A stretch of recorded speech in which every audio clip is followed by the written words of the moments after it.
أنا برأيي أحمد الأسير حكما مظلوم بكل معنى الكلمة وبكل المعايير تماما.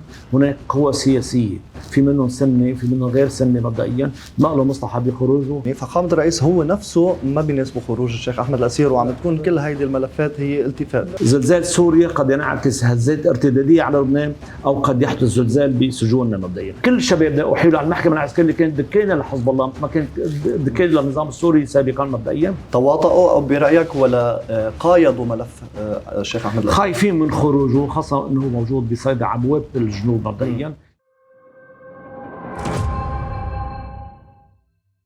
أنا في البرلمان اللبناني معالي اللواء أشرف ريفي، أهلا بك في هذا اللقاء الخاص معنا. أهلا بك. معاليك، لنبدأ دغري. قبل أيام أعلنت مقاطعة الجلسات إذا تم استثناء الشيخ أحمد الأسير من أي طرح للعفو. هل هذا الموقف النهائي وغير قابل للتراجع أم أنه ورقة ضغط سياسية لتحسين شروط التفاوض؟ لا شك كان موقف نهائي إجمالا، إنما صار يعني تمني من الشيخ أحمد الأسير شخصيا إنه إذا كان خروجي سيمنع استفادة بقية السجناء من هالفرصة هاي، أنا برأيي أتمنى عليك أنه بالنهاية تكون مرن فيها، ما بدي أتحمل مسؤولية أنه السجناء يبقوا كرمالي أنا مبدئيا شيء، علما أنه أنا مقتنع أنه حقه الطبيعي أن يخرج، ونحن عم نعمل جهد ده تماما أنه أن يخرج مع الدفعة الأولى من السجناء. إنما بالنهاية كان عنده تمني تماما، أنا ما بدي أنه أمنع الآخرين من الاستفادة من الفرصة هاي. طيب، بعد إعلانك هذا الموقف ماذا جرى فعليا في الكواليس؟ هل مورست عليك ضغوط أو طرحت تسويات معينة داخل البرلمان؟ لا مش ضغوط، كان في إذا بدك ألاعيب وأفخاخ عم تنصب ببعض المواد من القانون. مشان هيك أنا برأيي اليوم تأجلت الجلسة، لأنه فعلا شعرنا بحالنا إنه في فريق بده كل شروطه تتأمن، بده يحط للمسيحيين شروطه معينة، أو إنه بدنا فقه معين ونحط لنا نحن كسنة فقه معين.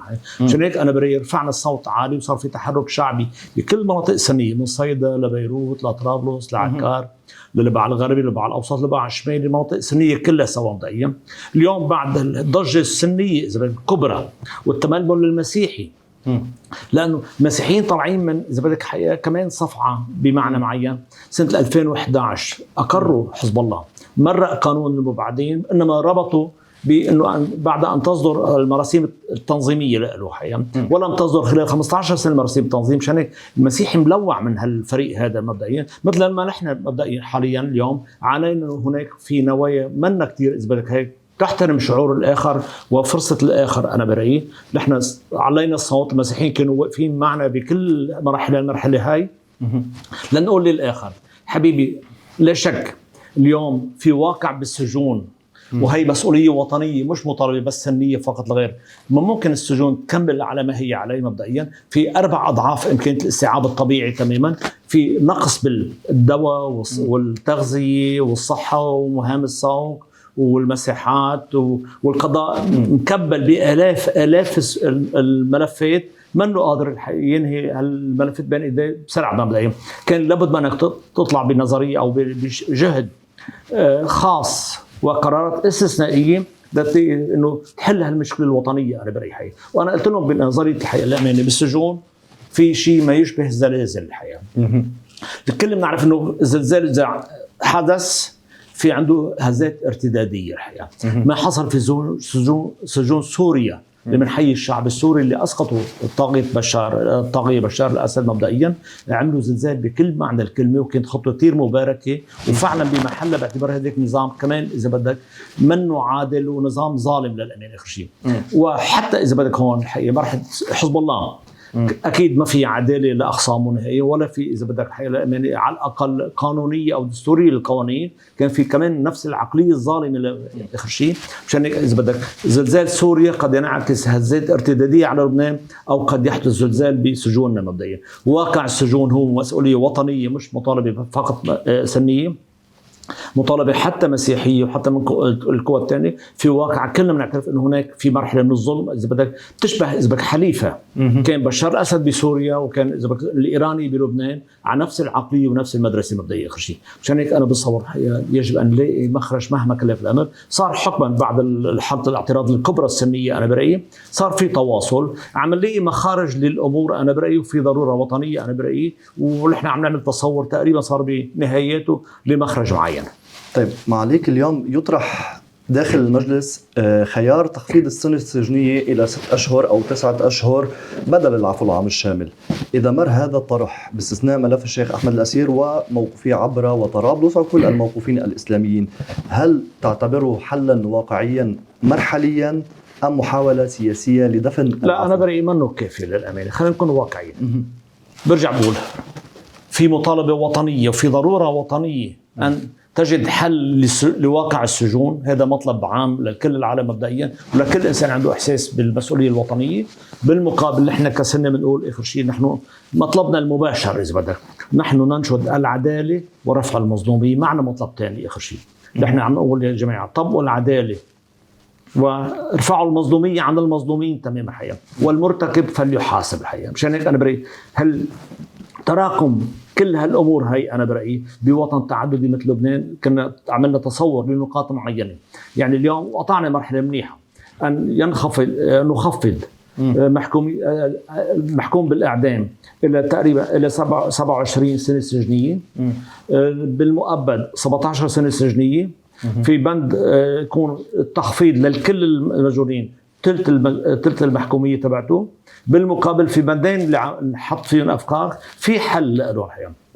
البند الأول ما يسمى بالإدغام، يعني حدا عنده كذا حكم عادة تحال لقاضي معين بياخذ الحكم الأكبر وبياخذ يا جزء من بقية الأحكام أو بيعفي تماما. آخر شيء اللي احنا قلنا له الإدغام، خذوا الحكم الأكبر وحاجة نتشاطر على بعض البعض وناخذ الحكم الأكبر بيبقى الفترة الزمنية الطويلة.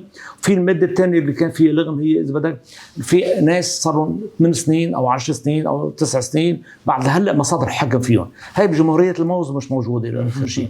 احنا في مادة بالقانون أصول المحاكمات الجزائية، المادة 108 الشهيرة. وأنا هون كان عندنا اقتراح أن تصبح إلزامية، مش القاضي بنفذها أو ما بنفذها. وفي حالات جد استثنائية ممكن القاضي شايف حاله إنه تنفيذها بتضر السلم الأهلي أو بتعمل مشكلة معينة بياخذ إذا بدك إذن من سلطة قضائية أعلى منه لحتى ما يطبق هالمادة. بس هالمادة شو بتقول؟ لقاضي التحقيق إذا أحيل حدا بجنحة له حق يوقفه 2 شهر واستثنائيا 2 شهر تانيين، وإذا محال له بجناية يوقفوا 6 شهور استثنائيين 6 شهور تانيين. يعني عمليا المحال بجنحة له حق قاضي التحقيق من الحد الأقصى 4 شهور يوقفوا ثم يخلي سبيله بيحاكمه هو مخلص سبيل. وإذا كان بجناية له حق سنة فقط لا غير ثم بيحاكمه هو كذلك الأمر. نحن عم نحكي عن حدا صار 8 سنين سجن فعلي، يعني عمليا 12 سنة. عم نقول 12 سنة. نحن فريقنا المباشر قال خلينا نوقف على 12 سنة، اجى فريق اخر عملوا 14. ما حنختلف عليها مبدئيا آخر شيء، بس آخر شيء في إدانة للدولة اللبنانية لكل المنظومة القضائية انه في عنا حدا عم نعترف فيه صاروا 8 سنين بالسجن لم يحاكم. اجى الفريق الاخر اوكي ما شانه انه بالنهايه يخلى سبيله، بس على شرط انه ما يكون عند حاكم ثاني. حبيبي ليش عم تتذاكى انه بالنهايه نحن بنعرف تماما كل شبابنا احيلوا على المحكمه العسكريه اللي كانت دكانه لحزب الله مثل ما كانت دكانه للنظام السوري سابقا. مبدئيا شو عمل المحكمه العسكريه قد ما كانت ظالمه؟ فرعت الاتهام ل3 محاكمات. بعطي مثال، احدهم ما حسمي الاسم مبدئيا بس بعطي مثال، كان عنده مجموعه مسلحه للتحميل لانه كان مهدد مبدئيا. اعتبرت انه حاكمته اقتناء سلاح غير بدون ترخيص قانوني، حاكمته شكل عصابه مسلحه، حاكمته قاوى الشيخ احمد الاسير، وحاكمته محاكمه ثالثه كمان انه والله عامل القوه بالعنف مبدئيا. اخر شيء طلع عنده 4 محاكمات مبدئيا. يعني ما حدا مر على المحكمه العسكريه طلع بحكم واحد فقط لغايه. كل جماعتنا واللي كانوا اذا بدك المحكمه العسكريه كانت تستهدفهم، لانه حزب الله شكل المحكمه العسكريه هي مشكله سابقا، بس فتره معينه حط ايده عليها كدوله عميقه انا برايي صار هو يتحكم فيها.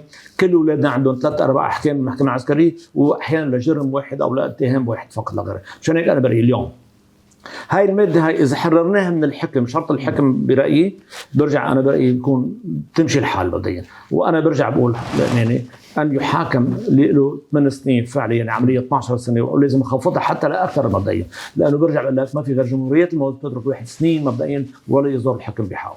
طب اليوم لما نتحدث بقضيه الموقوفين الاسلاميين بما فيهم او على راسهم الشيخ احمد الاسير، برايك اليوم وخاصه بالتحريض اللي عم نشوفه على القنوات الاعلاميه المسيسه والتابعه يعني لافراد او اطراف معينه، من يعرقل هذا الملف اليوم فعليا؟ يعني اليوم نحن عم نشوف بالعلن الوزير جبران باسيل، هل هناك من يعرقل هذا الملف بالكواليس وجبران باسيل هو الذي يتحمل مثلا على أنا بريء. نعم، في ناس متضررة من خروج الشيخ أحمد الأسير، هو مظلوم، أنا بريء. وهو حتى عسكر الجيش اللي قتلوا بالمعركة تبع عبرة، أنا بتصور نحن عندنا معلومات وعندنا أدلة تماما إنه من أطلق النار على عسكرية الجيش هو حزب الله من الشقة اللي كان هو كان مستأجرة.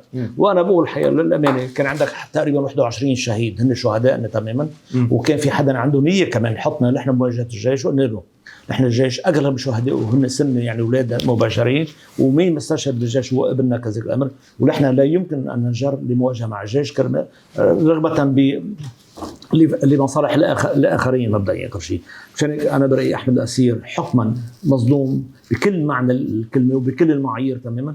هناك قوى سياسيه في منهم سنه وفي منهم غير سنه مبدئيا ما له مصلحه بخروجه خوفا من تاثيراته على برأيي في سنة. أكيد تواطؤوا أو برأيك ولا قايضوا ملف الشيخ أحمد الأسير؟ خايفين من خروجه، خاصة أنه موجود بصيدا عبوابة الجنوب مبدئيا، أنه وجوده بهالبقعة هاي يعني حيترك تأثيرات كبرى انتخابية وسياسية. مشان هيك أنا بتصور هال اللي هن يعني متضررين من خروج أحمد الأسير عم يلعبوا من تحت الطاولة إنه حتى لا يخرج مبدئيا. نحن مصرين إنه يكون في عدالة لكل الأبرياء. مشان هيك رح أقول لك نحن كان مطلبنا تحقيق العدالة خاصة للشهداء سواء كانوا عسكريين أو كانوا مدنيين، وبنفس الوقت تمام الحياة إنه أن نرفع الغبن والمظلومية عن المظلومين. برجع بقول لك ما كان في اعتراض بس سني بهالمرحلة هاي، كان حتى اعتراض مسيحي. المسيحيين إذا بدك انخدعوا من 15 سنة من حزب الله. حزب الله يوم تسير العونيين مرق القانون تبع المبعدين بس بنفس الوقت ربط تنفيذه بصدور المراسيم التطبيقية. لهلا من 15 سنه لحديث لم تصدر المراسيم التطبيقيه. في اذا بدك نوع من الحذر عند اخواننا المسيحيين ما يرجعوا يعملوا نفس المقلب هو زيته، كمان يحطوا بدهم مراسيم تطبيقيه وبعدين يعني ياخروا صدور المراسيم التطبيقيه، علما مع اكيد حزب الله بالقوه اللي كان فيها بالاول يسيطر على وحده على الدوله العميقه، بس بعده عنده اذا بدك بعض الوجود بالدوله العميقه. طيب معليك، اليوم من عدة أيام مثلا صدر حكم تبرئة الفنان فضل شاكر بقضية، أو حتى الشيخ أحمد الأسير أيضا بقضية محاولة اغتيال هلال حمود. صحيح. هل برأيك في مقاربة قضائية فعلية أم في خطوة إضافية يعني لاحتواء الاحتقان الحالي؟ قبل ما يصير عندنا العهد جديد فخامة الرئيس الموجه له تحية والحكومة الجديدة كمان وجه تحية لدولة الرئيس. أنا برأيي حكما كان المحاكمات ما كانت قضائية بحتة نهائية حقيقة. اللي حاكم أحمد الأسير واللي إذا صدر إذا مذكرات توقيع بحق فضل شاكر. أنا برأيي فضل شاكر لا بتاريخه تعاطى بسلاح ولا تعاطى بشيء خارج القانون نهائيا، وكان اذا بدك حقيقه يمكن مؤيد لاحمد الاسير، نحن كنا مؤيدين لاحمد الاسير.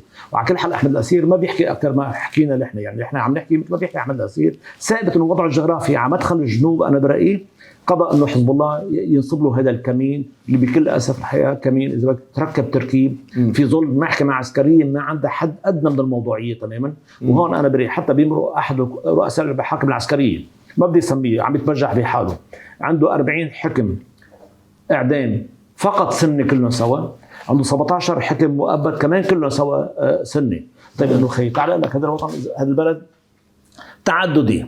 هل يعقل انه والله ما في شيعي بدهم حكم اعدام وما في مسيحي بينحكم اعدام وما في درزي بينحكم اعدام، بس سنه بينحكموا اعدام؟ عشان هيك انا برايي هذا الوضع اذا بدك بلشنا نشوف تغييرات بقلب المحكمه العسكريه. انا برايي انطلاقا من بدايه العهد الحالي اللي فعلا صار في قضاة موضوعيين ومرتبين، وصار في اذا بدك حتى بالمحكمه العسكريه صار عم نشوف انه في خلاص خروج من المرحله السميه الايرانيه من خلال حزب الله انا برايي لمرحله لحد اقرب الى الوطنيه اللبنانيه. بس ما عليك في أصوات قانونية اليوم لا سيما يعني ناشطين حقوقيين ومحاميين عم يقولوا على العلن إنه فخامة الرئيس طبعا بشهادتهم يعني فخامة الرئيس هو نفسه ما بيناسبه خروج الشيخ أحمد الأسير، وعم تكون كل هيدي الملفات هي التفات. بالعكس نحن كان طلعنا اجتماعنا عنده ما شفنا منه ولا شيء إلا ميل كان إيجابي للموضوعية تماما ولا للعدالة. وبرجع بقول كان موضوع هو العداله، ونحن كنا عم طالب كمان بدنا عداله وبدنا رفع مظلوميه كذلك الامر، وما كان هو ضد الفكره النهائيه، بالعكس كان الجو اذا بدك عمل سقف حتى اذا بدك حقيقه من خلال مداخلته بحكم موقعه توجهاته اذا بدك اللي لا غبار عليها نهائيا. طيب اليوم عليك، أين تكمن نقطة الضعف في المكون السني؟ هل تشتت القرار السياسي؟ هل غياب تيار المستقبل الذي يعتبره البعض أنه كان هو الراعي الرسمي للمكون السني في لبنان، أم أن هناك أشياء أخرى؟ ما بدي ارجع الحقيقه كان عندنا قيد اذا بدك انتهيت بمصالحها بدل ما تنتهي بمصالح المجموعه كلها سوا. امرأنا اذا بدك بخروج بعد ما ترى في الحريق الله يرحمه، امرأنا بمرحله اذا بدك غابت القيد الفعليه تماما. القيد البديل برايي بكل اسف، ما بدي افتح جروح سابقه لم تكن على مستوى المسؤوليه انا برايي، ونحن ما كان في رعايه عربيه. غياب الرعايه العربيه انا برايي هي اللي ادت انه لتباشر او يعني تضعضع الوضع، ما تشتت الحياه. بس هي مش بس السنه عاشوها، يعني تقريبا كل المكونات اللبنانيه عاشتها. يعني كمال جملات وقت اغتالوا السوريين، انا مرقت الطائفه الدرزيه بمرحله معينه، بس عندها كان استمراريه تاريخيه ضبطت حالها ضمن حدود معينه.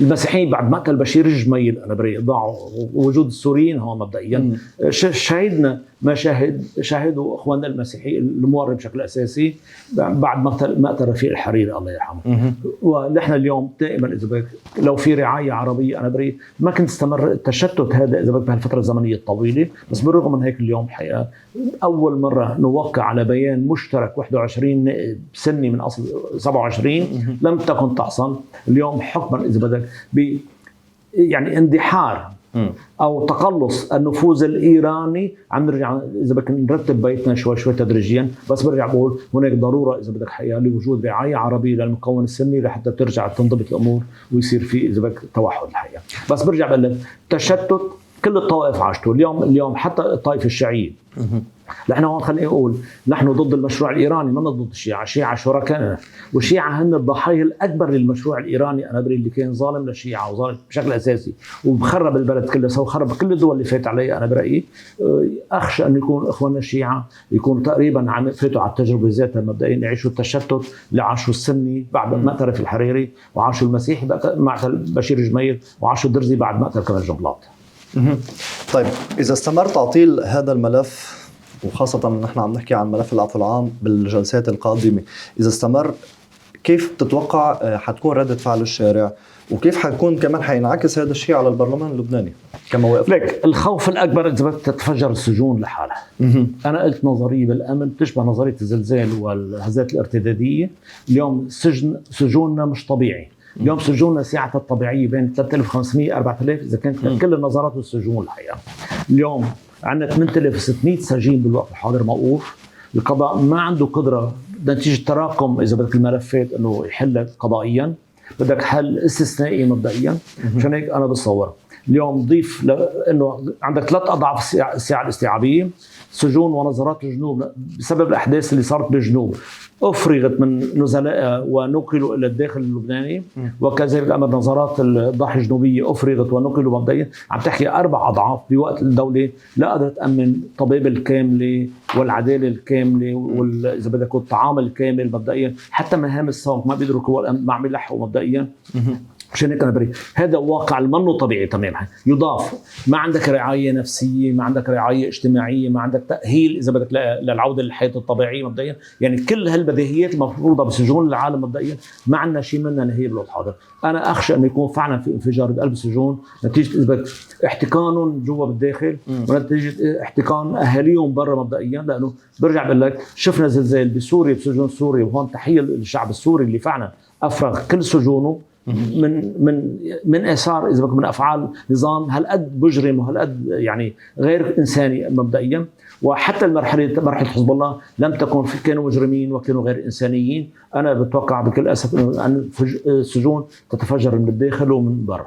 نحن بنقدر نقول انه سجن رومي اليوم اشبه بكل تفاصيله بسجن مش اليوم سابقا بس واقعه منه انسانيه مقبول نهائيا. لانه اليوم للامانه يعني حتى اذا بدك الاداره القضائية تغيرت، الإدارة الأمنية تغيرت مبدئيا، بس بهذا العدد أنا برأيي ما حدا في يخترع إذا بك معجزات آخر شيء. أنت اليوم غرفة بالساعة 10 حط فيها 40، في غرف بيناموا السجناء بالمناوبة، يعني في ثلث بيضل واقف إذا بدك وثلث بينام وثلث إذا بدك بيتمدد أو شيء. يعني ما في محل في بعض الغرف ليناموا على الأقل يتسطحوا حد بعض البعض. طيب معاليك، بالختام في سؤال يطرح اليوم بعد كل هذه السنوات، هل ما زلت تعتقد أن الدولة اللبنانية تبحث فعلا عن مخرج لهذه الأزمة أم فقط احتواء أزمة تأجيل انفجار؟ لا، في إحساس جدي إذا المسؤولية الوطنية هي فعلا تبحث عن، لأنه لا سمح الله تصور إذا السجون تفجرت من الداخل مبدئيا، عندك 8600 سجين، في منهم حكما ابرياء مبدئيا، بس في منهم اذا بدك مجرمين كبار مبدئيا، ما عملت اعداد لهم او اعاده تاهيل لهم، انا برايي تنتقل الجريمه الى خارج السجن مبدئيا. مشان هيك انا برايي في حكما، في اداره واعيه، في اذا قياده حاليا، رئيس الحكومه، رئيس الجمهوريه، يعني انا برايي في شعرنا اذا بدك، احنا كنا على تواصل مع فخامه رئيس الجمهوريه، مع دوله رئيس الحكومه، وشفت فعلا في احساس بالمسؤوليه الوطنيه وفي مسؤوليه ضميريه اذا بدك، لانه هذا الواقع، السجون حكما ما في حد ادنى اذا بدك